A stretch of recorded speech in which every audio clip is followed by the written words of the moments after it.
السلام علیکم ورحمۃ اللہ وبرکاتہ ان الحمد للہ والصلاة والسلام علی سید الانبیاء وعلی آلہ وصحبہ اجمعین اما بعد فاعوذ باللہ من الشیطان الرجیم بسم اللہ الرحمن الرحیم انشاءاللہ الرحمن آج کے اس لیسن میں سورۃ نساء آیت 11 کا ترجمہ اور معنی کی مختصر سی وضاحت ہم پڑھتے ہیں اللہ کے حکم سے۔ اعوذ باللہ من الشیطان الرجیم بسم اللہ الرحمن الرحیم یوصیکم اللہ، اللہ تمہیں وصیت کرتا ہے، فی اولادکم تمہاری اولادوں کے بارے میں، للذکری مرد کے لیے ہے، مثل حظ الانثیین دو عورتوں کے حصے کی مانند، فإن کننا نساء پس اگر ہوں عورتیں، فوق اثنتین دو سے زیادہ، فلہن تو ان کے لیے ہے، ثلثا دو تہائی، مما ترک جو وہ چھوڑ جائے، فإن کانت پس اگر ہے، واحدتاً ایک ہی بیٹی، فلہا تو اس کے لیے نصف ہے، والی اور واسطے آباویہ دونوں کے ماں باپ کے، لکل واحد ہر ایک کے ان میں سے سدس چھٹا حصہ ہے، مما ترک جس سے وہ چھوڑ جائے، فإن کان لہ ولد اگر اس کی اولاد ہو یعنی میت کی، فإن لم یکن لہ ولد اگر اس کی اولاد نہ ہو، وورثہ ابواہ اس کے وارث ہوں گے اس کے ماں باپ، فلأمہ الثلث لیکن اس کی ماں کے لیے ایک تہائی ہے، فإن کان پس اگر ہے، لہ اس کے لیے اخوۃ بہن، فلأمہ السدس تو اس کی ماں کے لیے چھٹا حصہ ہے، من بعد وصیت وصیت کے، یوصی بہا جو وصیت کرنے والا کرے، او دین یا قرض، آباؤکم تمہارے باپ، و ابناؤکم اور تمہارے بیٹے، لا تدرون نہیں تمہیں پتہ، ایہم کون ان میں سے زیادہ، اقرب لکم نفعا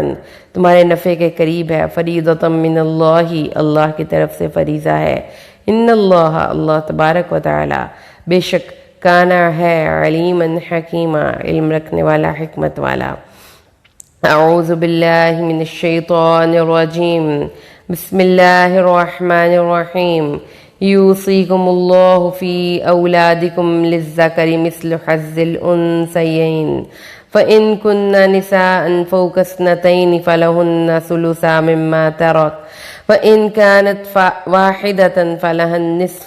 ولأبويه لكل واحد منهم السدس مما ترك إن كان له ولد فإن لم يكن له ولد وورثه أبواه فلأمه الثلث فإن كان له إخوة فلأمه السدس من بعد وصية يوصي بها أو دين، آباؤكم وأبناؤكم لا تدرون أيهم اقرب لکم نفعا فریضۃ من اللہ ان اللہ کان علیما حکیما۔ اللہ تمہیں تمہاری اولاد کی وراثت کے حصوں کے متعلق وصیت کرتا ہے، میت کے ایک بیٹے کا حصہ دو بیٹیوں کے برابر ہے، سو اگر صرف بیٹیاں دو یا دو سے زیادہ ہوں تو ان کا حصہ کل ترکے کا 2/3 ہے، اور صرف ایک بیٹی ہو تو کل ترکے سے آدھا حصہ اس کو ملے گا۔ اگر میت کی اولاد ہو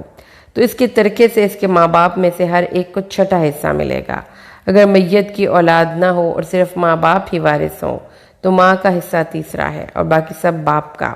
اگر میت کے بھائی بہن بھی ہوں تو ماں کا چھٹا حصہ ہے۔ اس کی وصیت پوری کرنے کے بعد اور اس کا قرض ادا کرنے کے بعد ہے، تمہارے باپ اور تمہارے بیٹے تم خود نہیں جانتے کہ تم کو نفع پہنچانے میں کون زیادہ قریب ہے، یہ اللہ کی طرف سے مقرر کیے ہوئے حصے ہیں، بے شک اللہ خوب جاننے والا بہت حکمت والا ہے۔ اس سے پہلی آیات میں اللہ نے اجمالی طور پر وراثت کے احکامات بیان فرمائے تھے۔ مردوں کے لیے اس مال میں سے حصہ ہے جس کو ماں باپ اور قرابت داروں نے چھوڑا ہو، اور عورتوں کے لیے بھی اس مال میں حصہ ہے جس کو ماں باپ اور قرابت داروں نے چھوڑا ہو، خواہ وہ کم ہو یا زیادہ، یہ اللہ کی طرف سے مقرر کیا ہوا حصہ ہے۔ سورۃ النساء آیت 7۔ یہاں سے وراثت کے تفصیلی احکامات شروع ہوئے۔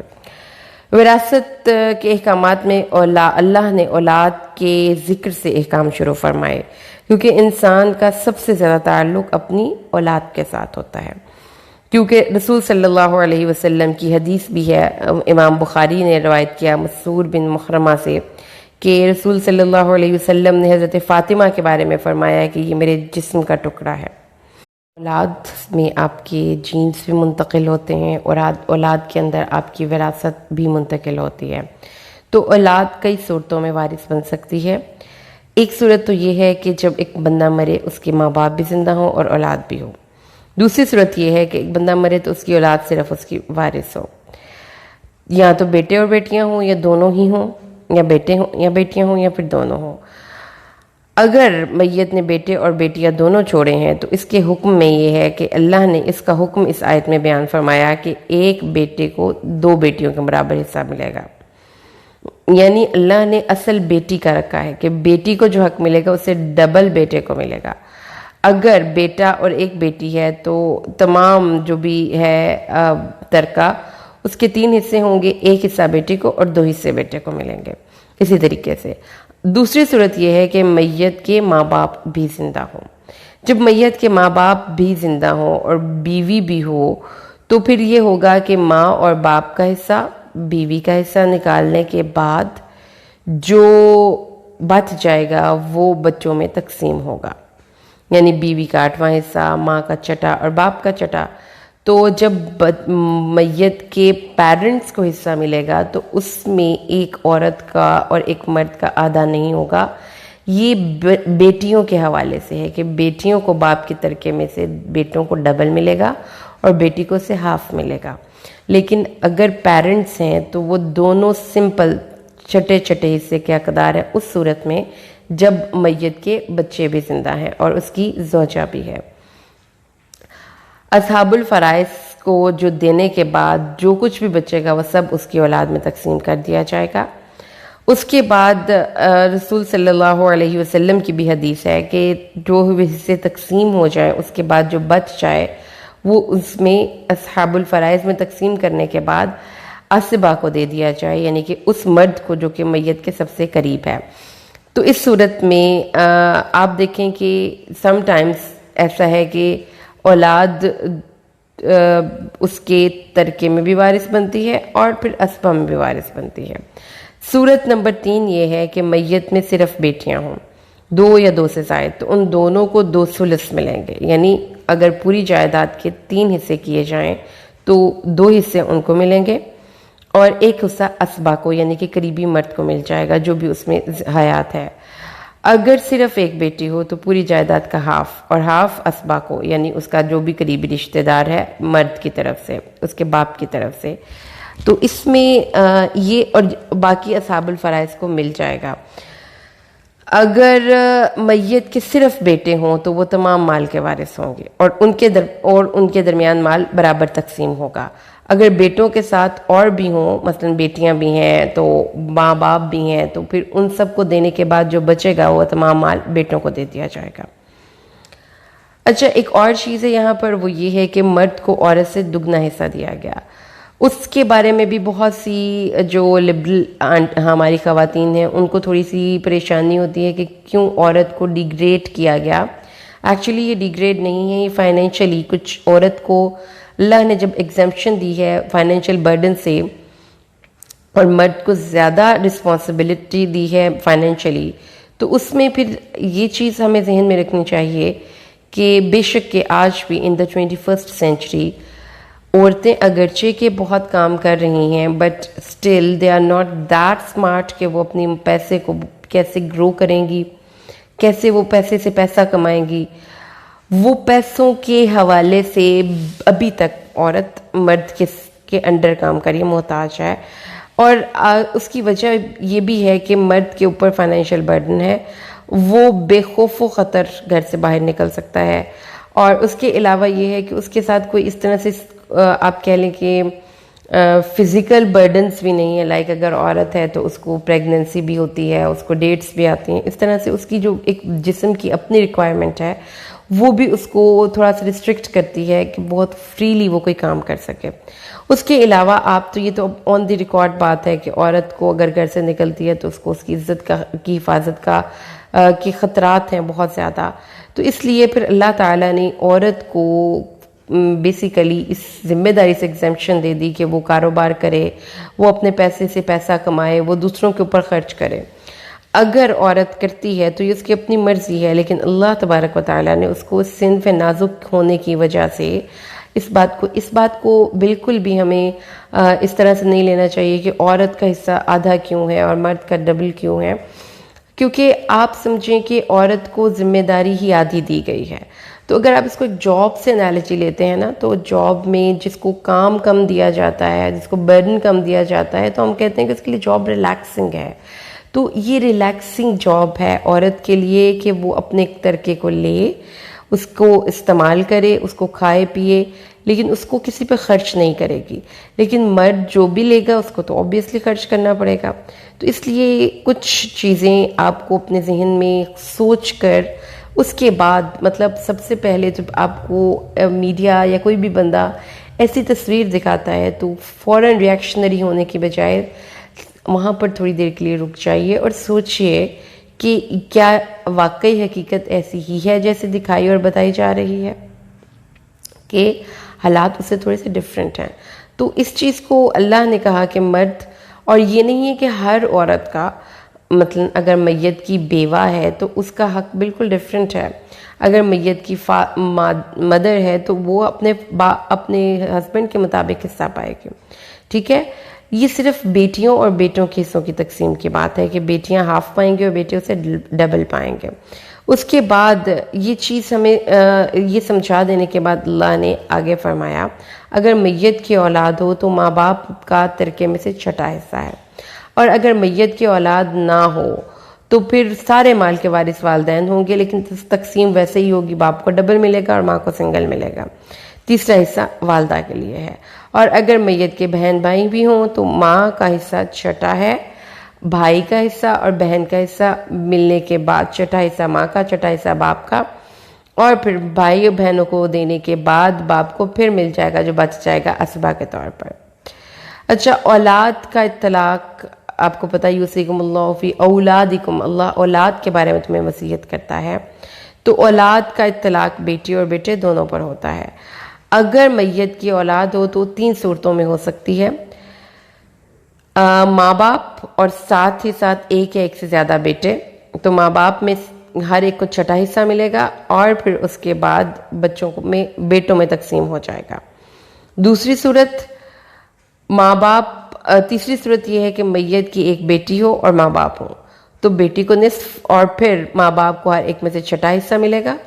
اور جو بچ جائے گا وہ بھی باپ کو ملے گا اسبہ کے طور پر۔ اگر میت کی کوئی بیٹی یا بیٹا نہیں اور صرف ماں باپ وارث ہیں تو باپ کو ڈبل اور ماں کو سنگل۔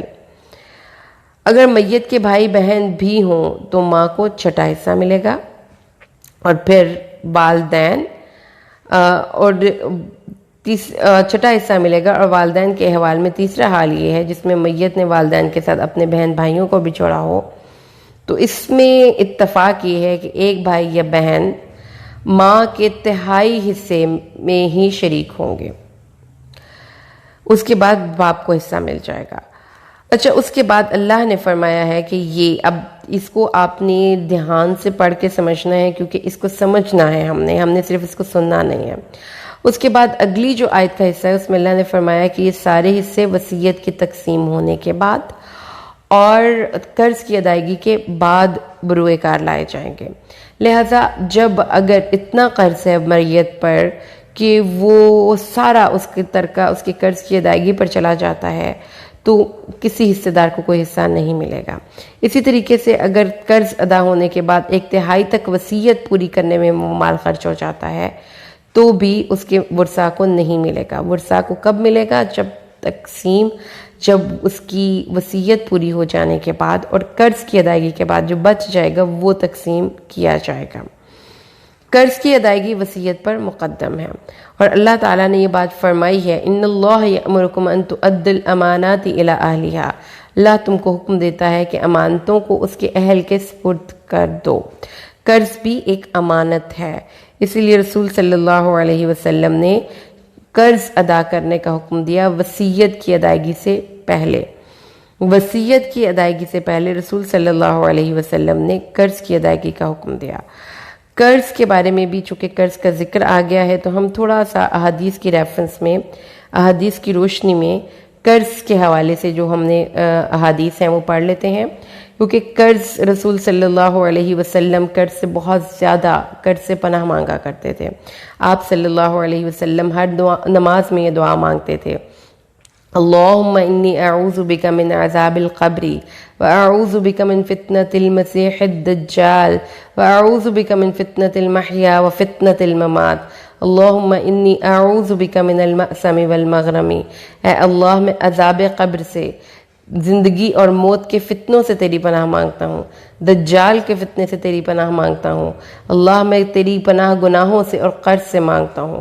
ام المؤمنین نے نبی کریم صلی اللہ علیہ وسلم سے عرض کیا، آپ قرض سے بہت ہی زیادہ پناہ مانگتے ہیں۔ آپ نے فرمایا جب کوئی مقروض ہو جاتا ہے تو وہ جھوٹ بولتا ہے اور وعدہ خلاف کرتا ہے۔ یہ صحیح بخاری کی حدیث نمبر 832 ہے۔ رسول صلی اللہ علیہ وسلم نے یہاں تک فرمایا کہ جو کسی نے نظر مانی ہو کسی نے بھی اور وہ فوت ہو جائے تو اس کے ورثاء نے وہ نظر بھی ادا کرنی ہے۔ حدیث نمبر 1852 1852 صحیح بخاری۔ ایک قبیلہ جہینہ کی ایک عورت نبی کریم کی خدمت میں حاضر ہوئی صلی اللہ علیہ وسلم اور کہا کہ میری والدہ نے حج کی منت مانی تھی لیکن وہ حج نہ کر سکیں اور ان کا انتقال ہو گیا، تو کیا میں ان کی طرف سے حج کر سکتی ہوں؟ آپ نے فرمایا ہاں، تو ان کی طرف سے حج کرو۔ کیا تمہاری ماں پر قرض ہوتا تو تم اس کو ادا نہ کرتی؟ اللہ کا قرض تو سب سے زیادہ اس بات کا مستحق ہے کہ اسے پورا کیا جائے، پر اللہ کا قرض ادا کرنا بہت ضروری ہے۔ لہٰذا جو میت کے ذمے کوئی قرض ہے، کسی کے ذمے اس نے کوئی نظر مانی ہے، اس کے روزے ہیں جو اس نے ادا نہیں کیے، یا اگر وہ مرد ہے اور اس نے اپنی بیوی کا ابھی تک حق مہر ادا نہیں کیا تھا تو یہ ادائیگی بھی ضروری ہے اس کے مرنے کے بعد۔ اور نبی کریم صلی اللہ علیہ وسلم نے قرض کی ادائیگی اور قرض دار کو مہلت دینے کا ثواب بھی بہت زیادہ بتایا ہے۔ رسول حدیث نمبر 2078 صحیح بخاری، نبی کریم صلی اللہ علیہ وسلم نے فرمایا، ابو ہریرہ کی روایت ہے، ایک تاجر لوگوں کو قرض دیا کرتا تھا، جب کسی تنگ دست کو دیکھتا تو اپنے نوکروں سے کہہ دیتا اس سے درگزر کر جاؤ، شاید اللہ بھی ہم سے آخرت میں درگزر فرمائے۔ چنانچہ اللہ نے اس کے مرنے کے بعد اس کو اس نیکی کی وجہ سے بخش دیا کہ قرض دار کو مہلت دی جائے، قرض دار کو مہلت دی جائے۔ رسول صلی اللہ علیہ وسلم اس حد تک قرض کے حوالے سے کیئر کرتے تھے کہ آپ حدیث نمبر 2289 89 صحیح بخاری، نبی کریم صلی اللہ علیہ وسلم بن اقوا نے بیان کیا، ہم نبی کریم صلی اللہ علیہ وسلم کی خدمت میں موجود تھے کہ ایک جنازہ لایا گیا، لوگوں نے آپ سے عرض کیا اس کی نماز جنازہ پڑھا دیجئے۔ آپ نے لوگوں سے پوچھا کیا اس پر کوئی قرض ہے؟ لوگوں نے بتایا نہیں، کوئی قرض نہیں۔ آپ نے دریافت کیا کیا میت نے کچھ مال بھی چھوڑا ہے؟ لوگوں نے عرض کیا کوئی مال نہیں چھوڑا۔ آپ نے اس کی نماز سے جنازہ پڑھائی۔ پھر ایک دوسرا جنازہ لایا گیا، لوگوں نے عرض کیا یا رسول اللہ اس کی نماز جنازہ بھی پڑھا دیجئے۔ آپ نے عرض کیا، دریافت کیا کسی کا قرض بھی میت پر ہے؟ عرض کیا گیا ہے۔ آپ نے فرمایا کچھ مال بھی چھوڑا ہے؟ لوگوں نے کہا 3 دینار چھوڑے ہیں۔ آپ نے اس کی نماز بھی پڑھا دی۔ تیسرا جنازہ لایا گیا، لوگوں نے آپ کی خدمت میں عرض کیا اس کی بھی نماز جنازہ پڑھا دیجئے۔ آپ نے پھر اس کے متعلق بھی وہی سوال پوچھا، کیا اس کا کوئی قرض ہے؟ کیا کوئی مال ترکہ چھوڑا ہے؟ انہوں نے کہا قرض ہے لیکن کوئی مال نہیں چھوڑا۔ آپ نے فرمایا پھر تم ساتھی تم لوگ مل کر اس کی نماز خود ہی پڑھ لو۔ ابو قتادہ رضی اللہ تعالیٰ عنہ بولے یا رسول اللہ میں اس کا قرض ادا کروں گا، تو پھر آپ نے اس کی نماز جنازہ پڑھائی۔ جس سے یہ پتہ چلتا ہے کہ قرض لینا ایک بہت اور قرض کی ادائیگی ایک بہت ہی زیادہ اہم اور سینسٹیو ایشو ہے، اتنا سینسٹیو ایشو ہے پیاری بہنوں کہ اللہ نے خاص طور پر احکام وصیت اور جو تقسیم کے ورثے کی تقسیم کے معاملات میں اس کا خاص طور پر ذکر کیا ہے کہ میت کے ذمے اگر کسی کا کوئی قرض ہے تو اس قرض کو ادا کرنا چاہیے۔ اور آج کل کے دور میں کچھ لوگ ہیں جو قرض لیتے ہیں اور پھر اس کو واپس ہی نہیں کرتے، اور پھر جو بیچارہ قرض خوار ہے جس نے قرض دیا تھا اور مشکل کے وقت میں اس کی ہیلپ کی تھی وہ اس کے پیچھے پیچھے پھرتا ہے، یہ بہت ہی بری عادت ہے۔ رسول صلی اللہ علیہ وسلم نے فرمایا کہ جو کوئی لوگوں کا مال قرض کے طور پر ادا کرنے کی نیت سے لیتا ہے تو اللہ اس کی طرف سے ادا کروا دیتا ہے، اور جو کوئی یہ کرتے وقت نیت یہ کرے کہ میں نے کون سا واپس کرنا ہے، اللہ اس کو تباہ کرے گا، اللہ تعالیٰ پھر وہ قرض ادا ہی نہیں کر سکتا۔ تو اس بات کو سمجھنا بہت ضروری ہے